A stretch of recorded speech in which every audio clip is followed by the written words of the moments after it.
को बुलाना चाहूंगी मंच पर। कृपया उन्हें स्मृति चिन्ह और शॉल आशीर्वाद रूप में प्रदान करें। साथ ही बुलाना चाहूंगी श्री ठाकुर दास जी को। फिरदौस अहमद खान साहब को आशीर्वाद, और उसके पश्चात मंच पर सादर आमंत्रित करूंगी श्री ठाकुर दास जी को। और मान्यवर, आपसे सादर अनुरोध, कृपया आप श्री ठाकुर दास जी को स्मृति चिन्ह प्रदान करें एवं उन्हें आशीर्वाद प्रदान करें। इस कार्यक्रम के कवरेज हेतु संसद टीवी की टीम भी यहां मौजूद है। मैं सादर आमंत्रित करूंगी संसद टीवी के सदस्यों को भी। सर्वप्रथम बुलाना चाहूंगी श्री राकेश कुमार जी को।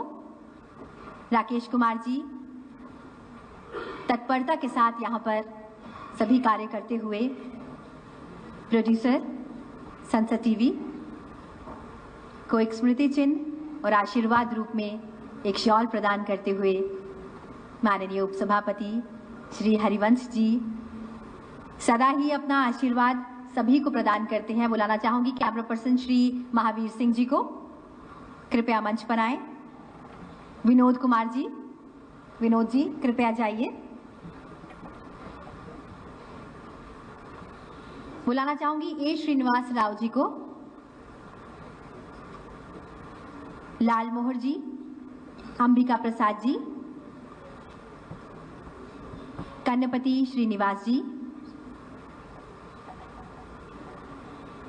राजीव कुमार सिंह जी, वीर बहादुर यादव जी।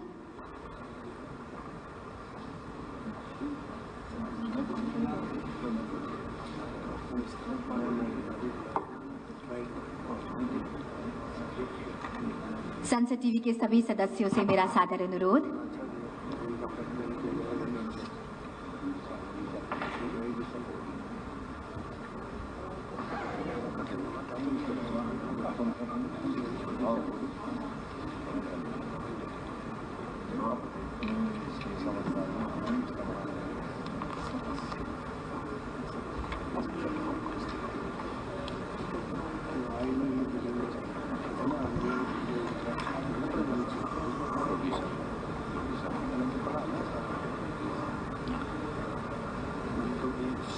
और अपने मधुर वाणी से और बहुत ही शानदार प्रक्रियाओं के आत्मसात से जो इस कार्यक्रम को 2 दिन तक चला रही थी मैडम दीक्षा कौली जी, सुश्री कृपया आप आए और स्मृति चिन्ह स्वरूप ये उपहार स्वीकार करें और आप सब तालियां बजाएं।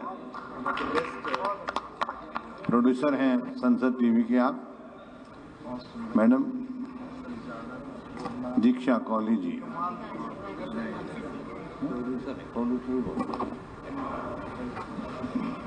प्रोड्यूसर हैं आप एचआर के।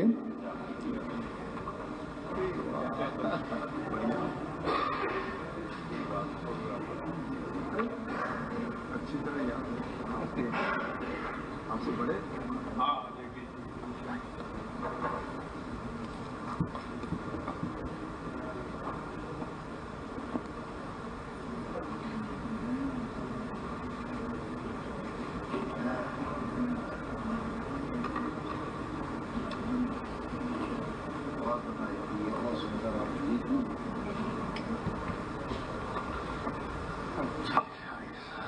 बहुत बहुत धन्यवाद मान्यवर, और स्वागत और सम्मान और आपका आशीर्वाद हमें प्रदान हुआ। बहुत बहुत धन्यवाद। हमारे बीच मौजूद हैं हरियाणा के संसदीय कार्य मंत्री श्री महिपाल ढांडा जी। मान्यवर, आपका हार्दिक स्वागत, अभिनंदन, शत शत वंदन। मैं सादर अनुरोध करूंगी माननीय अध्यक्ष श्री हरविंद्र कल्याण जी से कि आप माननीय संसदीय कार्य मंत्री श्री महिपाल ढांडा जी का स्वागत करें।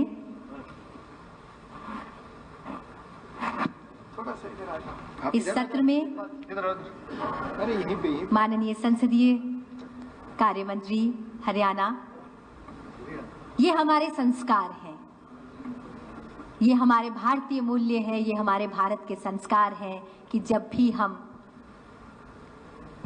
सम्मान आतिथ्य प्राप्त करते हैं तो हम इस सम्मान को कायम रखते हैं और अपनी सीट छोड़कर जिस तरीके से माननीय मंत्री जी आए, सही मायने में ये भारतीय मूल्य है, ये भारतीय संस्कृति है। बहुत बहुत धन्यवाद, बहुत बहुत स्वागत मान्यवर।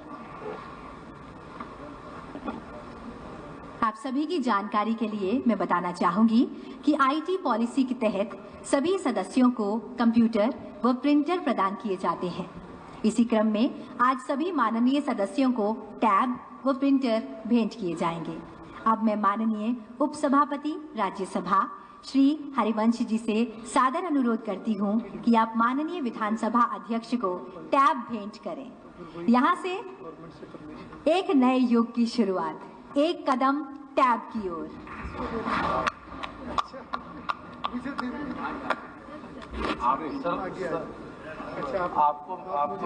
डिजिटल इंडिया में जहां हम बिल्कुल पेपरलेस हो चले हैं, वहां पर हरियाणा विधानसभा ने निश्चित रूप से नई मिसाल कायम की है, लेकिन अब एक कदम और प्रगति की ओर है, तकनीक और टेक्नोलॉजी की ओर बढ़ते कदम।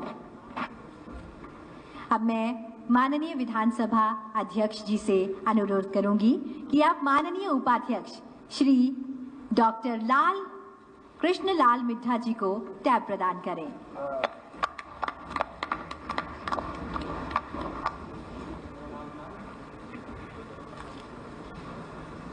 अब मैं सादर अनुरोध करूंगी माननीय विधानसभा अध्यक्ष जी से कि आप माननीय संसदीय कार्य मंत्री श्री महिपाल ढांडा जी को टैब प्रदान करें।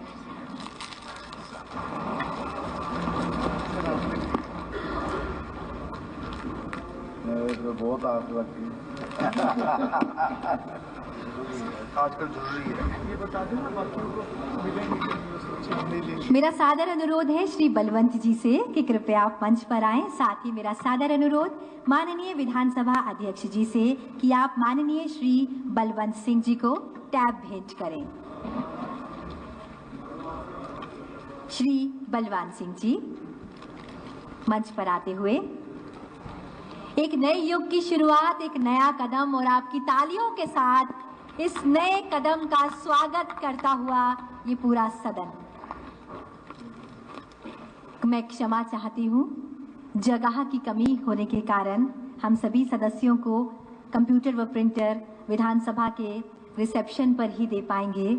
आप सभी माननीय विधायकगण से सादर अनुरोध है कि कृपया आप अपने कंप्यूटर व प्रिंटर हरियाणा विधानसभा के रिसेप्शन से आज प्राप्त जरूर करें।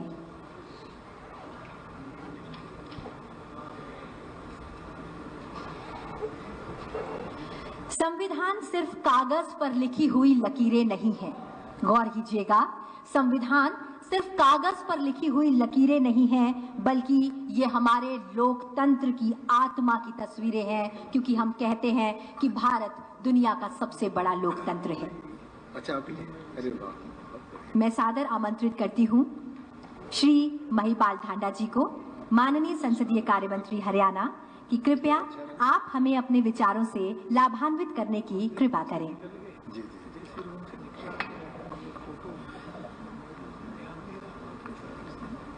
राज्यसभा से श्री हरिवंश जी, वाइस चेयरमैन, हरियाणा के माननीय स्पीकर श्री हरविंदर जी, डिप्टी स्पीकर श्री कृष्णलाल जी, और साथ लगते हमारे पड़ोसी, हमारे भाई हिमाचल से श्री कुलदीप जी पठानिया साहब, स्पीकर, संसदीय प्रणाली के चलाने वाले, संचालन करने वाले तमाम अधिकारी कर्मचारीगण, उपस्थित विधायकगण, मंत्रीगण। शिक्षा मनुष्य बनाती है और शिक्षा से आगे बढ़ेंगे तो प्रशिक्षण, प्रबोधन वो मानवता की ओर लेके जाती है, वो भी एक संवेदनशील मानवता की ओर। हम लोगों से बहुत आस रखती है सारी दुनिया, हमारा इलाका, कि हमारी संवेदनाएं कैसी हैं और हम कैसे मानव, कैसे अपने मानवता को, धर्म को निभाते हैं। हम अपनी कसौटियों पर पूर्ण रूप से खरे उतरें, हमारी जिम्मेवारियां क्या हैं और उन जिम्मेवारियों को निभाने में हम कितने प्रतिशत खरे उतरते हैं, इसका आकलन हमें भी करना होता है। और अगर हम राजनीतिक लोग नहीं करते तो फिर जनता हमारा आकलन कर लेती है, और इसी आकलन में कई बार उलटफेर भी होते हैं, और उसी उलटफेर में सरकारें बनती हैं और चली जाती हैं।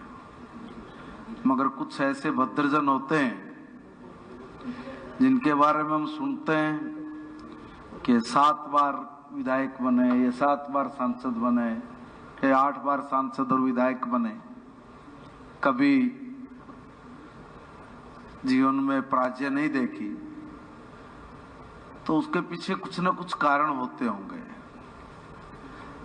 और वो कारण क्या है, वो हम जैसे प्रैक्टिकल लोग बहुत अच्छे तरीके से समझते हैं।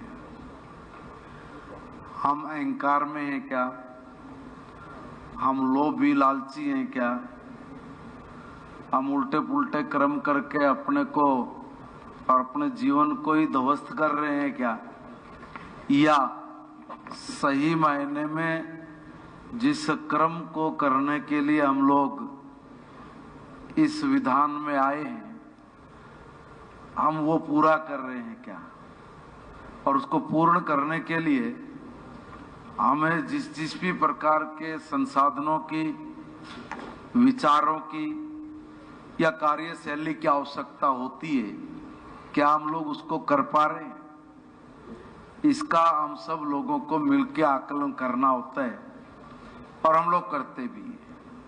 इसी कड़ी में जो उम्मीदों के साथ जो लोगों को एक राह होती है कि हम लोगों को कल्याणकारी नीतियां मिलेंगी, कल्याणकारी कानून मिलेंगे, कल्याणकारी सरकार के माध्यम से हम उन तमाम पॉलिसीज का, नीतियों का लाभ ले पाएंगे जिसकी हम लोगों को आवश्यकता है। क्या हम लोग उसको ठीक से बना पा रहे हैं कि नहीं बना पा रहे हैं, हमारी कानून व्यवस्था कैसी और कैसी है और उसको कैसे दुरुस्त किया जाए, उसके लिए हम सब लोग यहाँ पर होते हैं। उसको हम लोग ठीक कर पा रहे कि नहीं कर पा रहे, इन सब चीजों को मिलाकर अपना जीवन चलता है। हम लोगों का जीवन यही है कि हम लोग सब ये करें, इसके लिए हम अपने आप को खपाएं, गलाएं, आगे बढ़ाएं, तभी जाकर हम लोग कह सकते कि हम लोग एक पारदर्शी प्रशासन के साथ लोगों को न्याय के साथ उनकी जिंदगी को खुशहाल बना रहे हैं, उनकी खुशियों में कुछ हम लोग सहयोग कर रहे हैं। तो सब चीजों को मिला के चलता है अपना सदन, और इस सदन को चलाने में जितनी बड़ी भूमिका हमारे माननीय स्पीकर, डिप्टी स्पीकर साहब की होती है, उतनी बड़ी भूमिका आपकी भी होती है कि आपका सदन में व्यवहार कैसा है, हमारी भी होती है कि हमारा आचार व्यवहार आचरण ये कैसा है, क्या सदन के अनुरूप है कि नहीं है, इसका भी हम लोग आकलन करते हैं। सदन में उपस्थित रहना, सदन की कार्रवाइयों को उसमें सहयोग करना, यह हमारी जिम्मेवारी है, क्योंकि लाखों लोग हम पर विश्वास करके हमको चुनकर भेजते हैं। मुझे पूर्ण उम्मीद है कि इस प्रबोधन कार्यक्रम के माध्यम से हम लोगों ने बहुत कुछ सीखा है। बहुत सारे ऐसे विचार हमारे सामने आए हैं जिनकी हम लोगों को आवश्यकता थी। ऐसी बातें भी यहाँ से कही गई जिसमें हम लोगों को हमारे अधिकारों का भी और हमारे कर्तव्यों का भी दोनों का मिश्रण है, और दोनों की जानकारियाँ हम लोगों को बार बार अगर जानकारी में, स्मृति में आती रहेंगी तो उससे हम लोगों का जीवन स्मूथली आगे बढ़ पाएगा, और हम लोग अच्छे से जिस कार्य के लिए हम लोगों को चुनकर आए हैं उसको हम लोग अच्छे से कर पाएंगे। इस कड़ी में आज हम लोगों को माननीय हरिवंश जी बहुत अच्छी जानकारियां मिली हैं। हमारे तमाम केंद्र के अधिकारी जो संसद से आए हैं, जो हमारा प्रशिक्षण करने के लिए आए हैं, बहुत अच्छी तमाम जानकारियों के साथ हम लोगों को तैयार किया है मैं कहूँगा। और मैं ऐसे तमाम अधिकारीगण का बहुत धन्यवाद करूंगा, थैंक्स करता हूं कि आपने बहुत अच्छे शानदार तरीके से हम सब लोगों का मार्गदर्शन किया। ऐसे ही हमारे बहुत नेतागण आए हैं जिन्होंने वाकई में अपने जीवन के अनुभव हम लोगों के साथ शेयर किए और हमारा मार्गदर्शन किया। आदरणीय कुलदीप जी का भी मैं अभिनंदन स्वागत करता हूं कि इन्होंने बहुत शानदार तरीके से अपनी बात को रखते हुए हम सब लोगों को बहुत अच्छा प्रशिक्षण दिया है।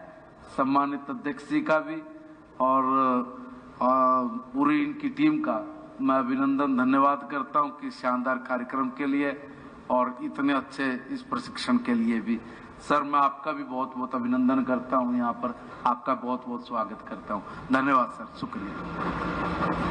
संविधान के इस उजियारे में लोकतंत्र की ज्योत जलाते रहें, कर्तव्य निष्ठता और सेवा के भाव से आइए राष्ट्र का भविष्य संवारते रहें, राष्ट्र का भविष्य संवारते रहें। और अब वह क्षण आ गया है जिसका हम सभी को बेसब्री से इंतजार था। इस समापन सत्र को राज्यसभा के माननीय उपसभापति जी श्री हरिवंश जी के प्रेरणादायक विचारों से संजोया जाएगा। श्री हरिवंश जी न केवल एक कुशल प्रशासक और अनुभवी सांसद हैं, बल्कि भारतीय लोकतंत्र की संवैधानिक यात्रा के साक्षी भी रहे हैं। अपनी दूरदृष्टि और नेतृत्व से सदैव इन्होंने विधायिका को नई दिशा दी है। अब मैं आदरपूर्वक माननीय उपसभापति राज्यसभा श्री हरिवंश जी से सादर अनुरोध करती हूं कि कृपया सभा को अपने विचारों से मार्गदर्शन प्रदान करें। माननीय यही से वहाँ आप जैसे नहीं खड़ा होकर भी बोल सकते हैं। मुझे आपको जैसे अच्छा लगे दोनों ऑप्शन। आपको थोड़ी तकलीफ होगी।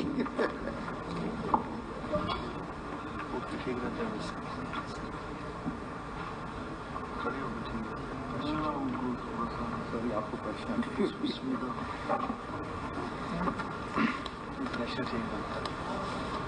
ये दूसरा ये हटा दें।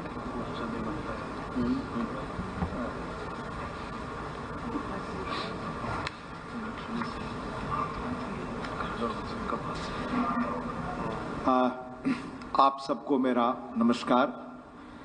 मैं बहुत आभारी हूं माननीय विधानसभा अध्यक्ष अनुभवी मृदुभाषी मर्यादित श्री हरविंदर कल्याण जी का, जिन्होंने शस्त्र और शास्त्र की धरती हरियाणा में आने का मुझे मौका दिया।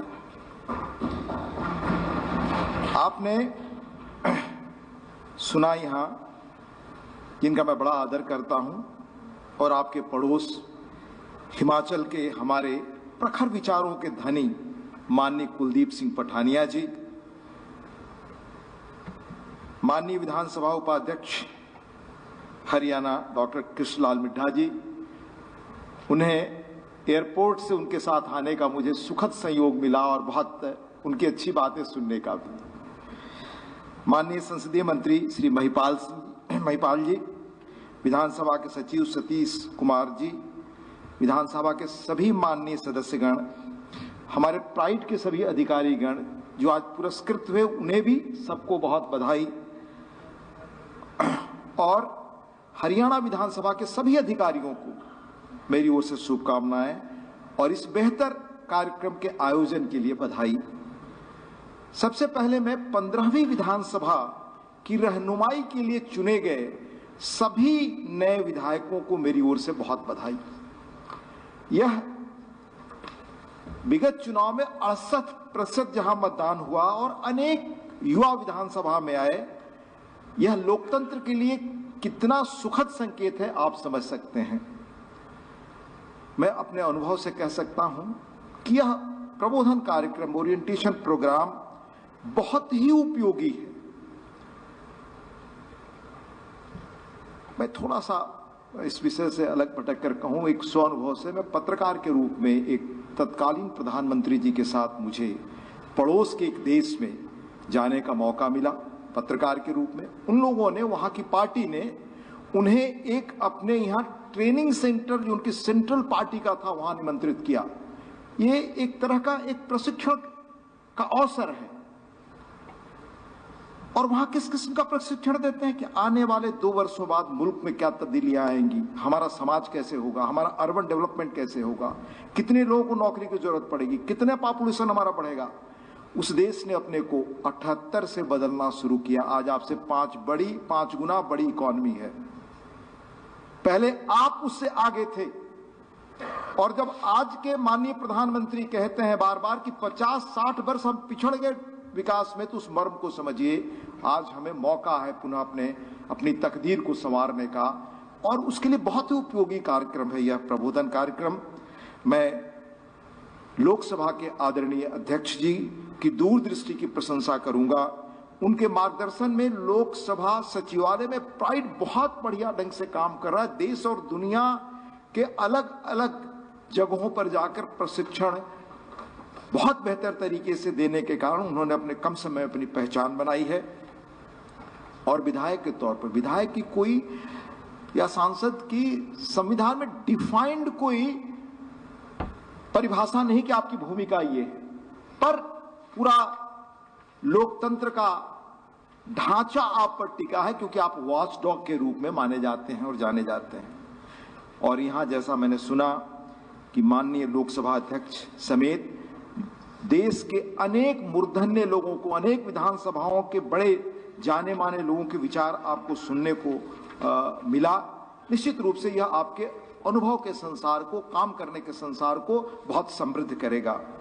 मैं आने के पहले हरियाणा विधानसभा, जो नई विधानसभा आई है, उसका फिगर देख रहा था। लगभग आपके यहाँ 40 विधायक पहली बार जीत कर आए हैं। 45 मेंबर जो हैं आपके 25 से 55 वर्ष के ग्रुप के हैं,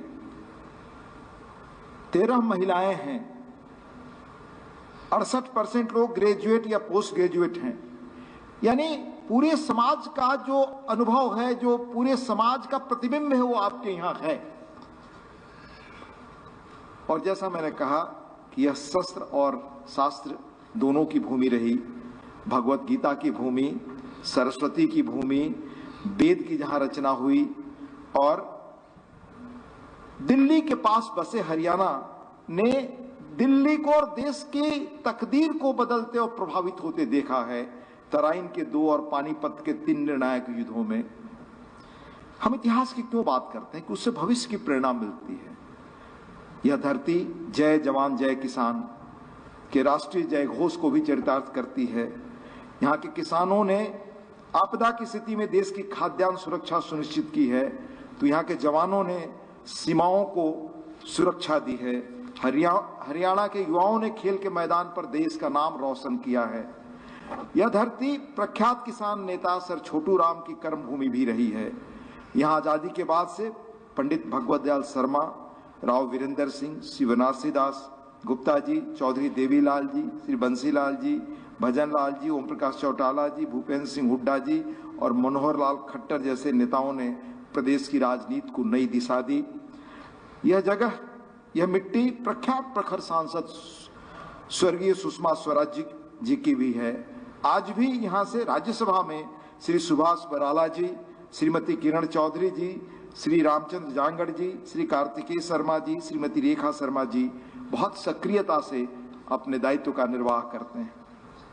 मैं आपसे कहना चाहूंगा कि उस धरती, उस मिट्टी की रहनुमाई का, उसकी तकदीर को नए ढंग से बनाने का आप विधायकों को अवसर मिला है 15वीं विधानसभा के माध्यम से।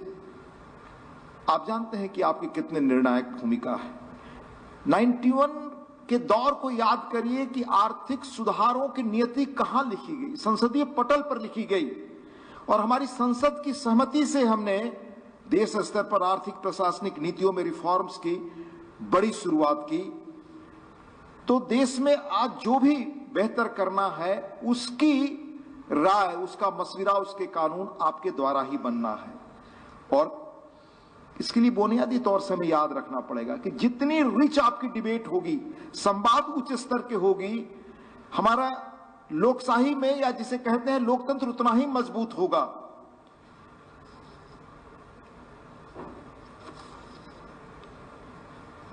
अक्सर आप विधायक के तौर पे सबसे बेहतर और सफल कैसे हों, वो निजी अनुभव से कुछ चीजें मैं आपसे शेयर करना चाहूंगा। वही सदस्य बहुत अच्छी तरह से अपना प्रभाव छोड़ पाते हैं जो रूल्स और प्रोसीजर से बहुत अच्छी तरह वाकिफ होते हैं। इसलिए सबसे पहली जरूरत है कि आप विधानसभा या संसद में हो तो संसद के रूल्स और प्रोसीजर को अच्छी तरह बारीकी से जानें।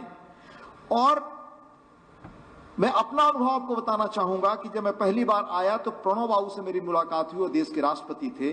उनसे मैंने पूछा कि आप इस कदर प्रभावी सांसद के रूप में अपनी छाप कैसे छोड़ पाए। तो उन्होंने एक प्रसंग सुनाया कि जब मैं पहली बार राज्यसभा आया तो उस वक्त एमसी छागला जी मंत्री हुआ करते थे। उनसे मैं मिला तो एमसी छागला साहब ने कहा कि जब शुरुआत हो तब से और अंत हो तब तक लगातार आप सदन में बैठना, आप सदन में लगातार बैठेंगे तो लोकतंत्र में आप सहमत असहमत होंगे, लेकिन अपनी बात कहने के लिए सब पक्ष को समझना सबसे जरूरी है। जब तक आप हर पक्ष के विचार को नहीं समझेंगे तब तक जो आपका ओरेटरी स्किल है वो बहुत बेहतर नहीं हो सकता, और क्या आपको कहना है आप अच्छी तरह से उसको उस मर्म को आप नहीं पकड़ सकते। आप कुछ विचारों से असहमत हो सकते हैं, लेकिन जैसे मैंने कहा कि स्पेसिफिक पॉलिसी और इश्यूज पर आप अपनी पार्टी से बंधे होते हैं, तब भी प्रतिकूल या अलग जो विचार है उनको आप जानते हैं तो धारदार तरीके से आप अपनी बात शालीन तरीके से कह सकते हैं। इसलिए पहला सुझाव मेरा होगा कि अपने पुराने उन राजनेताओं को जिन्होंने छाप छोड़ा उनके भाषण जरूर पढ़िए।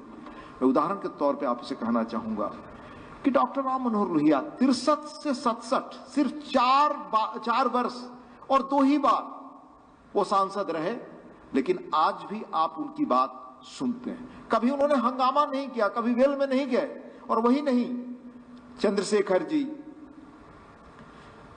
और मैं नाम बताऊं आपको, अटल बिहारी वाजपेयी जी, प्रोफेसर हिरेन मुखर्जी जी, मधु दंडवते जी, मधुलिमय जी, मीनू मसानी जी, प्रकाशवीर शास्त्री, ज्योतिर्मय बसु, पीलू मोदी, सी सुब्रमण्यम, लालकृष्ण आडवाणी जी, प्रणब मुखर्जी जी, अभी हाल तक राज्यसभा में गुलाम नबी जी थे। ऐसे अनेक लोग, ये कभी बेल में नहीं गए, कभी हंगामा नहीं किया, कभी शोर शराबा का हिस्सा नहीं बने। और ये उन लोगों को याद करिए तब जबकि 2/3 मेजॉरिटी होती थी शासक दल की, तब अपने प्रभावी बातों से उन्होंने कैसे छाप छोड़ी। इसलिए आप अपनी बातों में अगर बहुत होमवर्क करके तैयारी करके आते हैं तो आप छाप छोड़ पाएंगे। इसलिए रूल्स और प्रोसीजर को समझना सबसे महत्वपूर्ण है। मैं आपको बताऊं कि पहली बार आया हुआ भी आदमी कैसे अपनी छाप छोड़ता है। मैं 2 उदाहरण आपको देता हूं। अभी गुजरे सप्ताह की बात है, 11 फरवरी को राज्यसभा में 0 आवर में श्री राधा मोहन दास अग्रवाल जी ने संविधान की मूल प्रति में नंदलाल बोस के द्वारा बनाए गए चित्रों का मुद्दा उठाया शून्यकाल में, जो हमारे समृद्ध इतिहास के प्रसंगों के आधार पर तैयार किए गए थे। और सभापति जी ने, आदरणीय सभापति राज्यसभा के हमारे चेयरमैन ने यह व्यवस्था दी कि वे चित्र उस संविधान का अभिन्न अंग हैं जिन पर संविधान निर्माताओं ने हस्ताक्षर किए थे। सभापति ने सरकार को निर्देश भी दिया कि सरकार द्वारा संविधान की उसी मूल प्रति की कॉपी प्रिंट करवाई जाए जिसमें ये ऐतिहासिक प्रसंग चित्रित किए गए हैं। श्री राधा मोहन दास जी अग्रवाल फर्स्ट टाइमर सांसद। मैं ऐसे अनेक आपको प्रसंग बता सकता हूं। एक और सुनाना चाहता हूं। राज्यसभा के पूर्व सदस्य जो मंत्री भी रहे श्री राजीव चंद्रशेखर जी ने 1 रैंक 1 पेंशन का मुद्दा उठाया। श्री भगत सिंह कोश्यारी जी की अध्यक्षता में कमिटी ऑन पिटिशंस ने 2011 में ओआरपी की रिपोर्ट दी। उस रिपोर्ट को स्वीकार किया गया और अंततः आपने देखा कि फर्स्ट टाइमर एमपी जिस व्यक्ति ने बात उठाई थी, आगे जाकर आदरणीय नरेंद्र मोदी जी के आने के बाद यह कैसे लागू हुआ। इसलिए शोर शराबा नहीं, आत्मानुशासन और मर्यादा से ही आप अपनी छाप छोड़ पाएंगे। मेरे कहने का मर्म भी है। अनेक मैं उदाहरण आपको बता सकता था। आपको एक विधायक के तौर पर यहां इम्यूनिटी प्राप्त है कि जो कुछ आप बोलेंगे उसको लेकर के कहीं बाहर कोई कुछ नहीं कह सकता, कोई कार्रवाई नहीं हो सकती, लेकिन उसके लिए भी कोई मर्यादा तय है, रीजनेबल रिस्ट्रिक्शंस हैं। पर आजकल आमतौर से हम डिस्टर्बेंस को मानते हैं कि ये हमारा हथियार है। वक्त आ गया है कि हम सदन के सदस्य जब अपनी बात कहते हैं तो उसका क्या महत्व बाहर जाता है ये समझें, और डिस्ट्रप्शन और डिस्टर्बेंस को सदस्यों के प्रिविलेज हनन के रूप में देखा जाना चाहिए। ये सारे सदस्य इस पर सहमति बनाएं। हमारे आइडियोलॉजिकल विचार अलग अलग हो सकते हैं, ये डेमोक्रेसी में नेचुरल है, पर सिस्टम में हमारे डिसेंट है, लेकिन डिसरप्शन और डेडलॉक नहीं है। हमारे यहाँ कहा जाता था, हमारे वेंकैया जी बार बार कहा करते थे जब वो हमारे चेयरमैन थे, गवर्नमेंट शुड प्रपोज, यानी सरकार अपना प्रस्ताव लाए, सरकार को जो कहना है, अपोजिशन शुड अपोज, अपोजिशन को लगता है तो उसका विरोध करे, but the house collectively should decide and dispose. आपको फैसला और निर्णय करना ही पड़ेगा क्योंकि वो लोगों की नियति से जुड़ा। तो याद रखें, मैं 2-3 चीजें और आपको कहता हूं कि आप कितना बड़ा प्रभावी रोल आज प्ले कर सकते हैं और क्यों करना चाहिए। वक्त की जरूरत है कि दुनिया की तकदीर आज ये तय कर रही कि आप आर्थिक रूप से कितने मजबूत और ताकतवर हैं, ये दुनिया का परिदृश्य है। और जैसा मैंने कहा कि एक देश 77 से लेकर 80-90 तक आपसे लगभग कई चीजों में बराबर था, कुछ चीजों में तो आजादी के बाद पीछे था। आज वो आपसे 5 गुना बड़ा इकोनॉमी अर्थशास्त्र में मजबूत ताकत है और दुनिया की ताकत बन गया, क्योंकि हमने या हमारे उस वक्त के जो नीति नियंता थे वो शायद बदलाव को देख नहीं सके। हमारे यहां बहुत पहले चाणक्य ने कहा था, कोस मूलो दंडः, यानी अर्थव्यवस्था की या इकोनॉमी की या प्रशासन का मूल आधार है कोष, आर्थिक व्यवस्था। तो सबसे पहले हम विधायक या सांसद अपने बजटरी सस्टेनेबिलिटी का ध्यान रखें। हम देखते हैं आमतौर से, ये बात मैं हर जगह कहता हूं कि हर आदमी बजट बढ़ाने की मांग करता है, हर चीज में बजट खर्च बढ़ा दीजिए। कभी आपने सोचा है कि उस बजट बढ़ाने के लिए कहां से आए हो, ये बताने का भी दायित्व आपका है। हम जैसे घर चलाते हैं वैसे देश चलता। हम उस हालत में न जाए जिसमें देश 90 में पहुंच गया था। और 90 में देश क्यों ऐसे पहुंचा था, 83 से सारी चीजें शुरू हुई और 90 में पहुंचा, क्योंकि उस वक्त हमने कदम नहीं उठाया कि देश कंगाली की हालत में न पहुंचे। इसलिए हम सांसदों और विधायकों का मूल कर्तव्य यह है कि हम बजट के एक एक प्रोविजंस को अच्छी तरह पढ़ें और जानें। हम याद रखें कि अभी हाल में चुनाव आयोग ने भी, रिजर्व बैंक ऑफ इंडिया ने भी बहुत गंभीर बातें कही हैं, सुप्रीम कोर्ट ने भी पिछले दिनों हमें ध्यान दिलाया है। इन चीजों पर हमें बहुत बारीकी से बहस करनी चाहिए, ध्यान देना चाहिए। हाल में नीति आयोग द्वारा राज्यों की वित्तीय स्थिति पर जारी की गई फिजिकल हेल्थ इंडेक्स 2025 आपके लिए एक उपयोगी रेफरेंस होगा। इस रिपोर्ट में देश के 18 राज्यों की वित्तीय स्थिति को quality of expenditure, revenue mobilisation, physical prudence, dept sustainability, dept index की कसौटी पर जांचा गया है कि आपकी अर्थव्यवस्था कैसी है। रिपोर्ट में हरियाणा द्वारा रिसोर्स मोबिलाइजेशन की दिशा में किए गए प्रयासों को संतोषप्रद माना गया है, पर आप और कैसे बेहतर बना सकें यह आपका दायित्व है। आप सभी से अपेक्षा होगी कि राज्य की वित्तीय स्थिति पर ध्यान रखें और कहां कल्याण के लिए कोष की जरूरत है उसको समृद्ध रखें। राज्यों द्वारा कैपिटल एक्सपेंडिचर को प्रोत्साहित करने के लिए long term interest free credit का प्रावधान भी केंद्रीय बजट में किया गया है। राज्यों को चाहिए कि वे कैपिटल एक्सपेंडिचर बढ़ाएं। हरियाणा कृषि प्रधान राज्य है, यहां औद्योगिक विकास की असीम संभावनाएं हैं। दिल्ली के पड़ोस में होने के कारण दिल्ली को उत्तर, पश्चिम और दक्षिण से कनेक्ट करने वाले रेल राजमार्ग हरियाणा से होकर गुजरते हैं, जिन्हें औद्योगिक कॉरिडोर के रूप में विकसित किया जा सकता है। केंद्र के इस बार के बजट में 100 शहरों के पास इंडस्ट्रियल स्टेट विकसित करने की घोषणा की गई है। हरियाणा इससे लाभ उठा सकता है।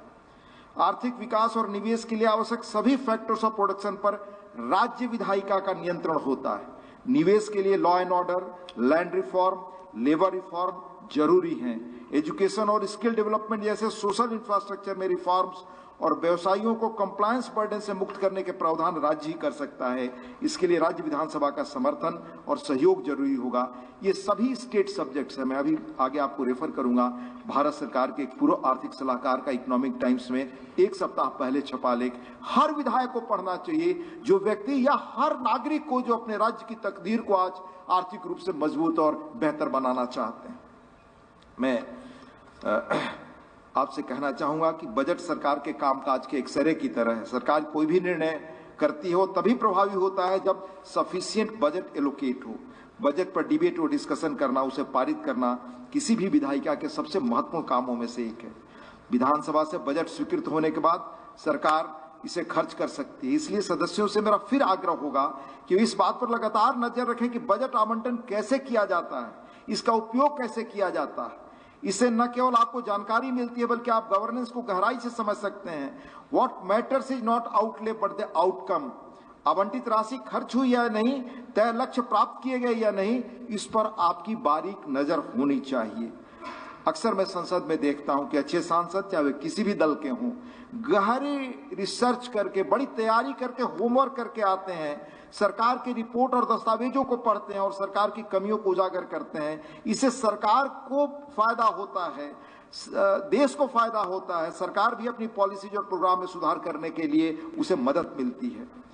मैं सामान्य बहस पर आपको काफी मौका मिलेगा दो चीजों में, एक बजट बहस के दौरान, दूसरा ऑनरेबल गवर्नर के एड्रेस पर वोट ऑफ थैंक्स के दौरान। इसके लिए आप लगातार तैयारी करके आए तो काफी चीजें आपको इससे पता चलेगी। मैं आपको राज्य के संदर्भ में बताना चाहूंगा। पिछले साल एक जाने माने अर्थशास्त्री, दुनिया के सम्मानित अर्थशास्त्रियों में से हैं, भारतीय हैं, कार्तिक मुरलीधरन की एक बड़ी इंसाइटफुल, बहुत ही सुंदर किताब आई है, एक्सीलरेटिंग इंडियाज डेवलपमेंट। खासतौर से राज्यों के संदर्भ में, कैसे राज्य अपने सीमित साधनों के बावजूद भी तेजी से अपना विकास कर सकते हैं। जरूर उन्हें आप पढ़िए। भारत में राज्य अपने सिटीजन्स के वेलफेयर के प्रयासों में सीमित संसाधनों के साथ कैसे इफिशिएंट उसका उपयोग करें और आगे जाएं, इसमें उल्लेख है। इसी प्रकार केंद्र सरकार के भूतपूर्व चीफ इकोनॉमिक एडवाइजर डॉक्टर के सुब्रमण्यम की पुस्तक India at 100 envisioning economic powerhouse में भी विकसित भारत कैसे बने, उसमें राज्यों की क्या भूमिका है, उल्लेख है। और जैसा मैंने कहा था कि मैं भारत सरकार के पूर्व आर्थिक सलाहकार डॉक्टर के सुब्रमण्यम का लेख इकोनॉमिक टाइम्स में 8/2/25 को छपा है, right op-eds on state budgets two. अंततः देश की नियति बदलने के सूत्र और सबसे मजबूत चीजें आपके हाथ में है। वो कहते हैं, ये मैं नहीं कह रहा, भारत सरकार के पहले आर्थिक सलाहकार रहे, दुनिया के जाने माने इकोनॉमिस्टों में से के कृष्णमूर्ति वी सुब्रमण्यम कह रहे हैं वो एक जगह कि 5 क्रिटिकल चीजें हैं मैन्युफैक्चरिंग को देश में बढ़ाने के लिए, land, labour, capital, power, transport and scale. इसमें से कैपिटल छोड़कर बाकी 5, लैंड, लेबर, पावर, ट्रांसपोर्ट और स्केल, ये सब राज्यों के हाथ में है। इनकी नीतियां बनाना आपके हाथ में है। ये श्रेष्ठ नीतियां बनाएंगे तो कैपिटल अपने आप आएगा। इन्होंने कहा है कि अब समय आ गया है कि राज्यों के बजट पर बहस हो, राज्यों के बजट पर निगाह लोगों की जाए, मीडिया की जाए, एक एक व्यक्ति की जाए कि किस रूप में राज्य के बजट काम कर रहे हैं। उन्होंने ये भी लिखा है कि ये सवाल पूछे जाएं, how many new jobs were created in the state over the last year, how many ranks did the state improve in the Niti Aayog ease of doing business ranking when compared to last year, what reforms are being proposed to create more jobs in the state, what is the percentage of improvement in average travel times as measured by Google over the last year, what steps in the state proposing in the budget to further reduce average travel time। यानी राज्य के अंदर यात्रा में पहले कितना समय लगता था, आज कितना लग रहा है। मैं एक आपको और चौंकाने वाली चीज बताता हूं। हमें ध्यान रखना चाहिए, ये डाटा है आपका मिनिस्ट्री ऑफ स्टैटिस्टिक्स और प्रोग्राम इंप्लीमेंटेशन का 2020-21 का। पूरे देश के टोटल जीडीपी का सिर्फ 13 जिले हैं, उनका आधा हिस्सा है उसमें। देश के पूरे टोटल जीडीपी में 13 जिलों का हिस्सा आधा 50% है। ये 20-21 का source ministry of statistics and programme implementation का डाटा है। उसमें किसका है? मुंबई, दिल्ली, कलकत्ता, बेंगलोर, पुणे, हैदराबाद, अहमदाबाद, चेन्नई, सूरत, थाने, जयपुर, नागपुर, नासिक, क्या हम ये संकल्प अपने अपने राज्य में नहीं कर सकते कि हम 4 जिला ऐसा खड़ा करेंगे 2 वर्षों में, 3 वर्षों में, जो जहां पर हमारी जीडीपी और बढ़े, जहां अवसर और बढ़े, जहां रोजगार और बढ़े। ये सब राज्यों के हाथ में। ये बार बार देश की इकोनॉमी से लेकर सब कर रहे हैं। आदरणीय प्रधानमंत्री जी ने भी 15 अगस्त को इस बार कहा था, और ये काम करने के लिए आपको बहुत सारी चीजें करनी पड़ेंगी। 2014 के बाद देश में जिस तेजी से बदलाव हो रहा है, कई चीजों में अगर वो 25-50 साल पहले शुरू हो गया होता तो आज ये मुल्क कहीं और होता। ये एक्सपर्ट्स कह रहे हैं। मैं आपको बताना चाहूंगा कि भारत में इधर हाल में जो इंफ्रास्ट्रक्चर रिवॉल्यूशन हुआ है, उसकी कल्पना आप कर सकते हैं कि दुनिया के वो प्रतिष्ठित मैगजीन पश्चिम के जो सिर्फ भारत को क्रिटिकल नजरों से देखते हैं, वो कह रहे हैं भारत में जो इंफ्रास्ट्रक्चर रिवॉल्यूशन हुआ वो कहीं और नहीं हुआ। लॉन्ग टर्म इंफ्रास्ट्रक्चर प्रोजेक्ट के साथ साथ सोशल इंफ्रास्ट्रक्चर के निर्माण पर भी 14 के बाद तेजी से काम हो रहा है।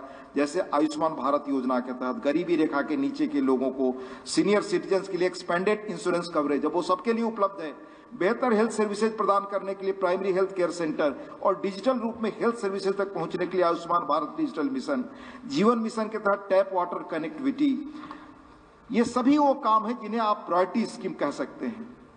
ये एक अच्छे विधायक को भी इन योजनाओं के बारे में जागरूक होना चाहिए, और वो अपने यहाँ एलोकेटेड बजट का क्या हिस्सा अपनी कॉन्स्टिट्यूंसी लेवल पर कैसे ले जाएं, ये काम जब तक वो सजग नहीं होंगे केंद्रीय योजनाओं के बारे में, तब तक वहां वो पहुंच नहीं सकता।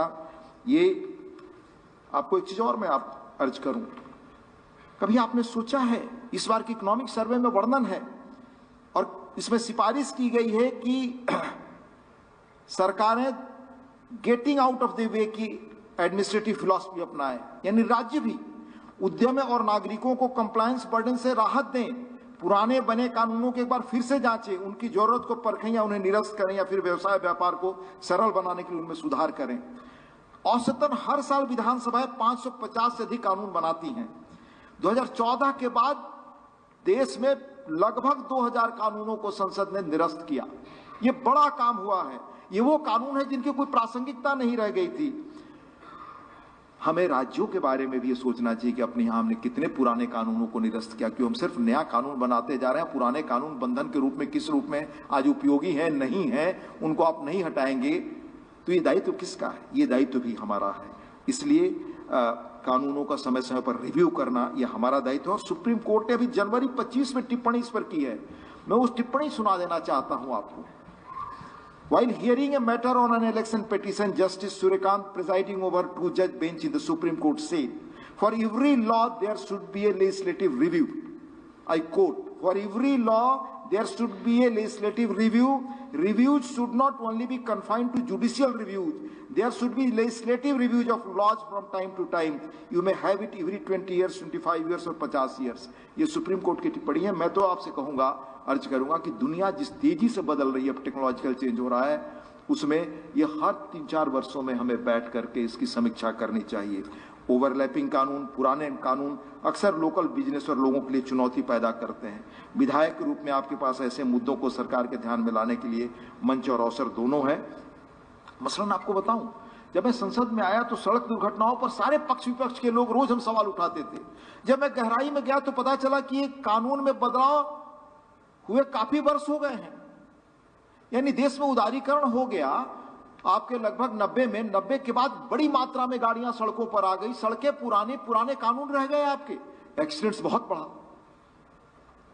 2015 में सरकार उसके बदलाव के लिए कानून लाई। कानून बहुत बाद में पास हो पाया, वो एक अलग प्रसंग है। 15 में सरकार ने पेश किया था, 19 में पारित हुआ। लेकिन आज हालत क्या है? आज कहा जाता है दुनिया में सबसे अधिक एक्सीडेंट्स यूथ का लेकर बाकी चीजें हमारे यहां हो रही हैं। अगर हम ये एक्सीडेंट्स से रोक दें तो एक अनुमान है कि 2038 तक हमारी जीडीपी में लगभग 14% ऐसा माना जाता है, आकलन है कि 38 तक अगर रोड एक्सीडेंट्स को हम आधा करने में सफल रहे तो भारत की जीडीपी में संभावित रूप से 14% बढ़ोतरी हो सकती है। अंततः ये हमारे लोगों को सड़क दुर्घटना न हो, और खासतौर से यूथ्स बहुत उसके शिकार हो रहे हैं। ये दायित्व तो लॉ एंड ऑर्डर हमारे हाथ में हमें भी करना है, केंद्र के साथ साथ। तो हम अपनी भूमिका को प्राइमरी रूप से यही सारे अर्थशास्त्री आज कर रहे हैं और देश को टॉप इकोनॉमिस्ट कर रहे हैं, जिनका मैं उल्लेख कर रहा हूं। ये कोई मैं नहीं कर रहा हूं। इसलिए राज्य स्तर पर भी कई कानून हैं जिनको समय के अनुरूप बनाना जरूरी है। उदाहरण के लिए दशकों तक भारत का ground water legislation Indian easement act 1882 जैसे कॉलोनियल एरा के फ्रेमवर्क द्वारा संचालित था। अनेक कानून अंग्रेजों के राज के दौरान बने, वो आज तक चल रहे थे। 14 के बाद बहुत सारी चीजें बदली, इंक्लूडिंग भारतीय दंड संहिता। उसी तरह से ये ground water legislation Indian easement act 1882 का था, कॉलोनियल एरा के फ्रेमवर्क द्वारा चल रहा था। नेशनल वाटर पॉलिसी ने पहली बार 70 में स्टेट्स को अडॉप्ट करने के लिए एक मॉडल बिल की रिकमेंडेशन किया। इस मॉडल बिल को 2005, 11, 16 में प्रकाशित बिल के साथ कई बार अपडेट किया गया। इस मॉडल बिल में ग्राउंड वाटर मैनेजमेंट के लिए एक स्टेट अथॉरिटी बनाने की बात की गई थी, लेकिन कई राज्यों ने समय पर कानून पारित नहीं किया। हाल के वर्षों में कुछ राज्यों में ग्राउंड वाटर डिप्रेशन के मुद्दे को गंभीरता से लिया गया है और कई कदम उठाए गए हैं। भारत दुनिया के उन 17 देशों में शामिल है जो पानी की कमी से हम जूझ रहे हैं। 2023 में जन विश्वास विधेयक संसद ने पारित किया। इसमें कई पुराने कानूनों को डीक्रिमिनलाइज कर दिया जो बिजनेस के लिए बड़ी चुनौती थी। इसके द्वारा व्यक्तियों और व्यवसायों पर कंप्लायंस रिक्वायरमेंट को आसान बनाने और कुछ प्रावधानों को डीक्रिमिनलाइज करने के लिए 42 एक्ट्स में अमेंडमेंट किए गए। इस अमेंडमेंट के माध्यम से लगभग 182 क्रिमिनल ऑफेंसेस को हटाया गया। मोटर व्हीकल के मामले की तरह इस विधेयक में प्रावधान है कि लिस्टेड स्पेसिफाइड एक्ट्स के लिए फाइन्स या पेनाल्टीज को हर 3 साल में 10% तक रिवाइज किया जाएगा। इस तरह से इस बजट में जन विश्वास बिल 2 लाने की घोषणा हुई है। इसमें भी पुराने विभिन्न कानूनों के तहत 100 अन्य प्रावधानों को डीक्रिमिनलाइज किया जाएगा। इस राज्यों में प्रगतिशील कानून बनाने के लिए हमें तेजी से काम करना चाहिए। बहुत सारी चीजें हैं, पर मैं वो गए बगैर 2 बातें और आपसे अर्ज करना चाहूंगा। आने वाले मुद्दों पर सोचना भी हमारा ही फर्ज है। क्या चुनौतियां हैं? क्लाइमेट चेंज का बड़ा मुद्दा आ रहा है, टेक्नोलॉजिकल चेंज का बहुत तेजी से इशू आपके सामने आ रहा है। टेक्नोलॉजी चीजों को, हमारे जीवन को बदल रही है। उसके अनुसार हम कैसे काम करें, यह हमें सोचना पड़ेगा। भारत सरकार ने इसमें बहुत पहल की। डिजिटल कनेक्टिविटी के कारण युवा कारीगर, बुनकर विभिन्न बाजारों से जुड़ने में कामयाब हुए हैं। भारत के भीतर राज्य अपने उत्पाद ऑनलाइन बेचते हैं। इस तरह के विकास धीरे धीरे लेकिन लगातार हमारे जीवन की गुणवत्ता में सुधार कर रहे हैं। गवर्नेंस में टेक्नोलॉजी के प्रभाव में हम सोचते हैं तो कुछ चीजें दिमाग में आती हैं। आप याद करें, सबसे पहले एक समय था जब कहा जाता था कि लाभार्थियों तक जो पैसा हम केंद्र से भेजते हैं उसका सिर्फ 15 पैसा पहुंचता है, 85 पैसे बीच से चले जाते हैं। आज वो स्थिति नहीं रही। आधार इनेबल्ड सर्विसेज के विस्तार से इसमें व्यापक सुधार हुआ।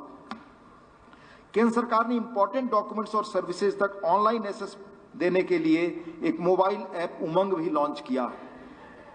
इलेक्टेड रिप्रेजेंटेटिव्स यानी हम विधायक या जो भी जनप्रतिनिधित्व का दायित्व जिन पर है, यह सुनिश्चित कर सकते हैं कि इसे विकास का लाभ हर आदमी तक पहुंचे। राज्य विधानसभा और संसद के कामकाज के तरीके में हाल के वर्षों में बहुत बदलाव आया है। आपने देखा, आपको भी कंप्यूटर और बाकी चीजें कैसे फ्रेंडली होना पड़ेगा। हमारे यहाँ पेपरलेस संसद में कम से कम काम हो रहा है। ये हम देखें, हमें समय के साथ चलना होगा। अंत में एक अवसर और जिसमें आपको अपनी जगह तलाशनी चाहिए कहकर मैं अपनी बात खत्म करूंगा। हमारे यहाँ कम लोगों ने ध्यान दिया है कि दुनिया की आर्थिक तकदीर कैसे बदल रही है और भारत में भी कैसे बदल रही है। इकोनॉमिस्ट दुनिया के उन मशहूर पत्रिकाओं में मानी जाती है जो दुनिया में विचार बनाने का काम करते हैं, ऐसा कहा जाता है।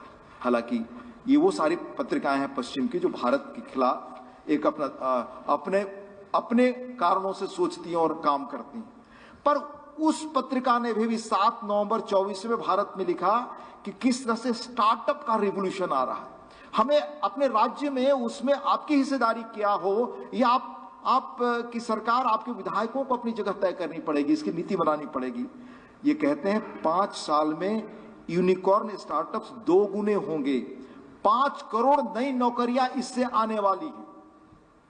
अंततः इस नई टेक्नोलॉजी में जो अवसर आने वाले हैं उनके लिए अगर आप तैयार नहीं होंगे तो आप हरियाणा कैसे और आगे बढ़े, इसके लिए मुकम्मल ढंग से योजना शायद आपकी न बन पाए। 2025 में ये आप देखेंगे, बिजनेस स्टैंडर्ड और इकोनॉमिस्ट इस खबर को एक और अखबार ने छापा था पूरा 25 नवंबर को, उसको जरूर पढ़िए।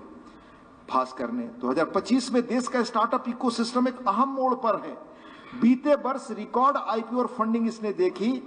993 सौदों से करीब 1 लाख करोड़ रुपए इन लोगों ने जुटाए। इनोवेन द्वारा जारी इंडिया स्टार्टअप आउटलुक रिपोर्ट के अनुसार 24 में भारतीय स्टार्टअप इकोसिस्टम ने बाजार से $12 बिलियन जुटाए।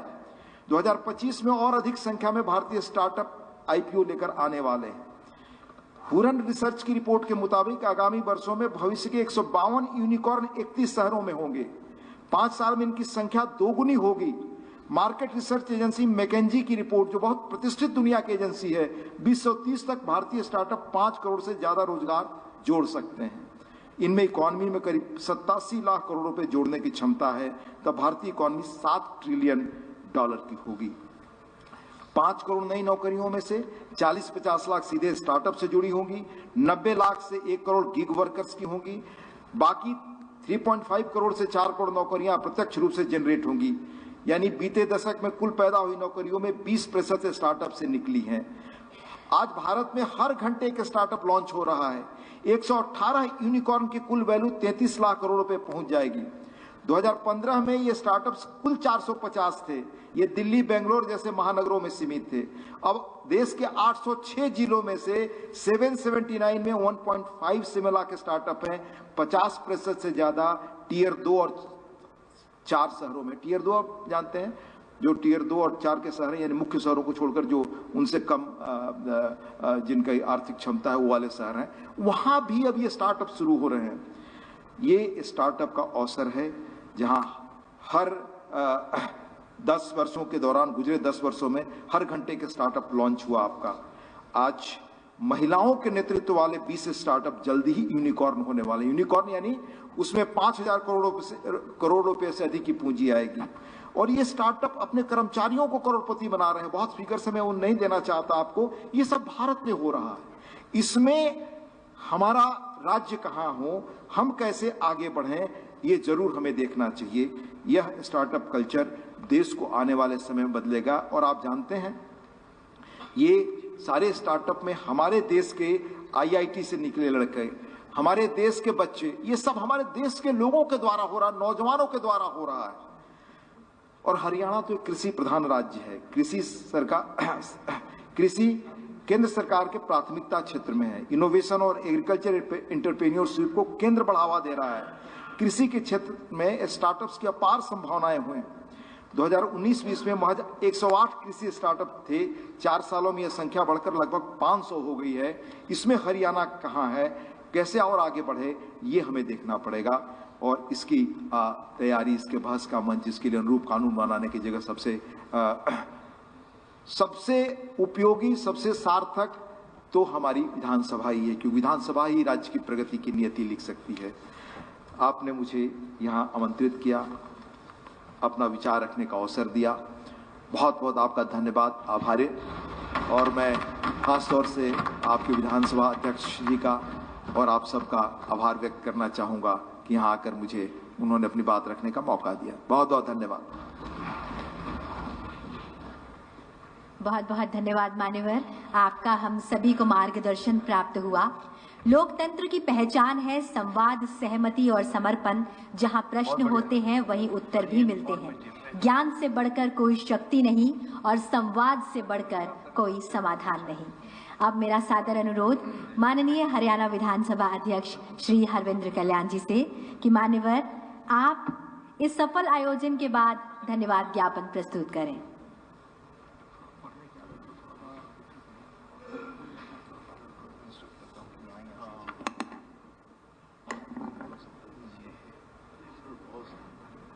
हरियाणा की 15वीं विधानसभा के माननीय सदस्यगणों के लिए आयोजित किया गया ये प्रबोधन कार्यक्रम, इसके समापन सत्र में मंचासीन बहुत ही आदरणीय राज्यसभा के डिप्टी चेयरमैन आदरणीय हरिवंश जी, हिमाचल प्रदेश विधानसभा के माननीय अध्यक्ष कुलदीप सिंह पठानिया जी, हरियाणा सरकार में parliamentary affair minister Mahipal Dhanda ji, हमारे विधानसभा के उपाध्यक्ष श्री कृष्ण मिड्ढा जी, यहाँ पर उपस्थित मंत्री श्री अरविंद शर्मा जी, सभी माननीय विधायकगण, प्राइड, संसद टीवी की पूरी टीम, मैं उनका विशेष रूप से उनकी सराहना करूंगा, प्राइड भी और संसद टीवी भी, कि पूरी टीम ने जिस प्रकार से 2 दिन मेहनत करके और जिस कुशलता के साथ उन्होंने इस सारे कार्यक्रम को आगे बढ़ाया है, वो वास्तव में प्रशंसा के काबिल हैं।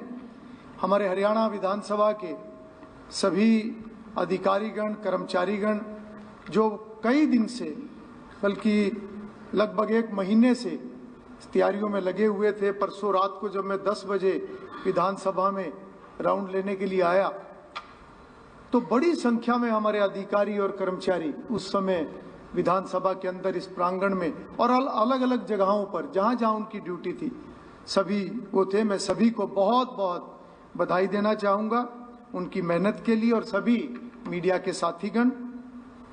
आज इस समापन सत्र में मैं माननीय उपसभापति राज्यसभा आदरणीय हरिवंश जी का बहुत बहुत स्वागत दोबारा आप सभी की तरफ से करना चाहूँगा कि उन्होंने हमारे आमंत्रण को स्वीकार किया।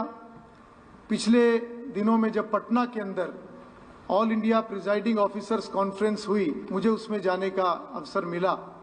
पठानिया जी भी वहाँ पर थे और उसमें माननीय हरिवंश जी का जो संबोधन था वो इतना प्रभावी और इतना एक सभी पीठासीन अधिकारियों को एक ऊर्जा देने वाला था।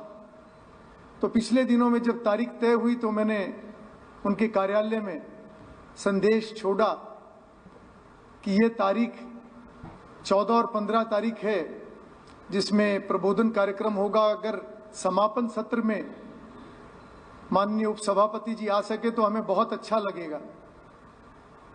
और मुझे अगले दिन मैसेज आया कि उनकी स्वीकृति आ गई है। मैं विशेष रूप से आपका आभार व्यक्त करूंगा कि इतने कम अंतराल में आपने अपने बहुत ही व्यस्त कार्यक्रमों में से समय निकाल कर आप आए। मुझे इस बात की जानकारी है कि आपके और भी बहुत सारे कार्यक्रम थे, परंतु आपने उन कार्यक्रमों में से अपना शेड्यूल पूरा एडजस्ट करके आप यहाँ पर आए हैं। और आपके यहाँ आने से निश्चित रूप से एक नई ऊर्जा का संचार हरियाणा विधानसभा के सभी माननीय सदस्यगणों का और सभी को उसका एक मिलेगा। आज मैं ये जरूर कहना चाहूँगा कि हमारा सौभाग्य है कि इस 2 दिवसीय प्रबोधन कार्यक्रम में किस प्रकार का मार्गदर्शन हमें मिला, किस प्रकार की जानकारियां हमें मिली। एक से एक अनुभवी, जिसकी शुरुआत हमारे माननीय लोकसभा अध्यक्ष श्री ओम बिरला जी ने की। उनके साथ साथ 4 राज्यों के माननीय अध्यक्षगण, जिसमें हिमाचल प्रदेश, गुजरात, पंजाब और उत्तर प्रदेश, हमारे वरिष्ठ केंद्रीय मंत्री, पूर्व के हमारे मंत्री रहे, हमारे सीनियर मेंबर ऑफ पार्लियामेंट्स, पूर्व के हमारे सांसद और कितने ही जो लोकसभा के सीनियर अधिकारी, उन सब से जो जानकारियां और मार्गदर्शन हमें मिला है, निश्चित रूप से इसका लाभ सभी सदस्यगणों को मिलेगा। बहुत सारे ऐसे विषय भी आए हैं जिस पर चर्चा भी हुई है, इंटरेक्शन भी हुई है और बहुत अच्छा संवाद जो हुआ है। उनमें से कुछ चीजें ऐसी हैं जो वास्तव में हमें एक जैसे कोई चीज हिट कर जाती है। माननीय अध्यक्ष उत्तर प्रदेश ने अपने वक्तव्य में एक बात कही जिसकी चर्चा हमने आज भी की, और मैं माननीय उपसभापति जी के सामने उस विषय को जरूर दोहराना चाहूंगा। विषय आचरण का था कि सदस्यों का आचरण कैसा होना चाहिए। तो उसमें उन्होंने एक वाक्य सुनाया कि एक बार उत्तर प्रदेश की विधानसभा के अंदर 2 सदस्यों ने अपने विरोध जताने के लिए अपने कपड़े उतारे, और अगली बात जो उन्होंने कही वो वास्तव में हिलाने वाली है कि कपड़े तो 2 सदस्यों ने उतारे थे, परंतु समाज की नजरों में सभी 450 माननीय सदस्यों के सबके कपड़े उतर गए थे। तो वास्तव में आचरण कैसा हो, एक बहुत बड़ा दायित्व हमें लोगों ने दिया है। जनप्रतिनिधि के नाते हम यहाँ पर आए हैं। एक विषय आज भी आया कि जनप्रतिनिधि चुने जाने के बाद कितने ऐसे विधायक, कितने ऐसे सदस्य हैं जो मन में ये ठानते हैं कि इस रोल के अंदर मैं बहुत अच्छा कानून बनाने में सहयोग करूंगा, मैं बहुत अच्छा बजट पास होने में मैं अपना योगदान दूंगा। ये ऐसी बहुत सारी बातें जो वास्तव में खास तौर पर बहुत बड़ी संख्या में नए सदस्य मौजूद रहे। मैं समझता हूं कि इनका आने वाले दिनों में प्रेरणा के नाते, मार्गदर्शन के नाते हम सभी को बहुत लाभ होगा। और विषय ये भी आया कि हमारी ताकत क्या है। कई बार किस्से कहानियों में सुनते हैं कि हाथी को उसकी ताकत का अंदाजा नहीं होता, तो इसके ऊपर भी बड़ी सार्थक चर्चा हुई। मैं समझता हूं कि जैसे जैसे विधायक गणों की रुचि बढ़ेगी, जैसे जैसे अध्ययन का स्वभाव बढ़ेगा, तो वास्तव में एहसास होगा कि एक विधायिका की ताकत क्या है।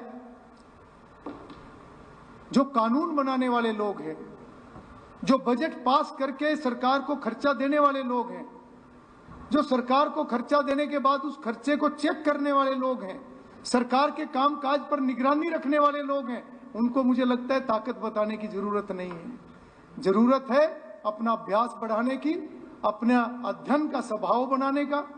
बहुत अच्छी बात सर आपने की। हमें रूल्स ऑफ प्रोसीजर, उसकी पूरी जानकारी होनी चाहिए। हम जो भी बात सदन के अंदर रखें, हम बिल्कुल उनको एक अच्छी परंपराएं जो आज तक स्थापित हुई हैं उसके अनुसार हम आगे बढ़ें। हम नियमों के हिसाब से अपनी बात को आगे बढ़ाने का काम करें। प्रधानमंत्री श्री नरेंद्र मोदी जी, उन्होंने एक समय में, उनके वक्तव्य में मैंने सुना, और उनका एक सपना भी है जिसको माननीय अध्यक्ष ओम बिरला जी और माननीय उपसभापति जी सब मिलकर आगे बढ़ा रहे हैं। एक संकल्प है, वन नेशन वन लेजिस्लेशन। किस प्रकार से हमारे पूरे भारत देश की पार्लियामेंट, सभी विधानमंडल एक प्लेटफॉर्म पर आए, एक ऐसा प्लेटफॉर्म जिसमें असम की जानकारी हरियाणा को हो, हरियाणा की जानकारी कर्नाटक को हो, अच्छी प्रैक्टिसेस कहां पर है उसको सब मिलकर फॉलो करें, नए नए टॉपिक्स हर सदस्य, जैसे माननीय उपसभापति जी ने अभी कहा, कौन सदस्य किस विषय पर बोलना चाहता है। जब उस एक प्लेटफॉर्म पर सब आएंगे, एक डिजिटल प्लेटफॉर्म, एक पोर्टल ऐसा होगा जो आर्टिफिशियल इंटेलिजेंस के माध्यम से हर टॉपिक उसके अंदर होगा, हर सीनियर पार्लियामेंटेरियन की स्पीच उसके अंदर होगी, किस विषय पर कौन बोला, कब बोला, क्या उन्होंने कहा। इस दिशा में आगे चीजें बढ़ रही हैं। और मैं बताना चाहूंगा कि इसमें हरियाणा की विधानसभा ने भी पिछले दिनों में एक इस विषय को आगे बढ़ाने का काम किया है, और आपके सहयोग की आगे जरूरत होगी। आपका सहयोग होगा तो निश्चित रूप से हम इस विषय पर आगे बढ़ने का काम करेंगे। मैं अंत में डॉक्टर राजेंद्र प्रसाद जी की उस बात को फिर से दोहराना चाहूंगा जिसमें उन्होंने कहा था कि वो लोग भाग्यशाली हैं जिनको संविधान के संचालन का अवसर मिलता है। उस नाते से हम सब सौभाग्यशाली हैं। एक और बात भी मैंने सुनी है, नेता कौन होता है? एक नेता, एक अच्छा नेता वो होता है जो उम्मीदें जगाता है और उन उम्मीदों को पूरा करने के लिए कठिन परिश्रम भी करता है। यह हम सब के लिए आत्मचिंतन का विषय है। लोगों ने बहुत उम्मीद के साथ हमें अपना प्रतिनिधि चुना है। संविधान की प्रस्तावना के पहले कुछ शब्द अगर हम ध्यान रखें, हम भारत के लोग, we the people of India, असली ताकत वो है, सुप्रीम वो हैं, हम केवल उनके प्रतिनिधि हैं। चाहे सार्थक चर्चा की बात है, चाहे हाउस की सिटिंग बढ़ाने की बात है, चाहे कमेटीज की वर्किंग को और प्रभावी बनाने की बात है, इसके लिए कोई नए कानून की जरूरत नहीं। हम सबको ही मिलकर इस दिशा में आगे बढ़ना होगा। मैं पुनः माननीय उपसभापति राज्यसभा आदरणीय हरिवंश जी का, स्पीकर हिमाचल प्रदेश श्री कुलदीप सिंह जी का आभार व्यक्त करता हूं, और तमाम जितने भी बड़े सीनियर लोग यहाँ पर आए हैं, उन सब का भी पुनः आभार व्यक्त करते हुए मैं अपनी बात को समाप्त करूंगा। आज हम संकल्प लेकर जाएं कि प्रधानमंत्री जी का जो एक विकसित भारत का संकल्प है, जिसमें पूरा देश आज जुड़कर आगे बढ़ रहा है, हम भी विधायक के नाते, सदस्य के नाते उसमें अपना योगदान सुनिश्चित करें। इतनी बात कहकर मैं अपनी बात को समाप्त करूंगा। सभी का बहुत बहुत धन्यवाद।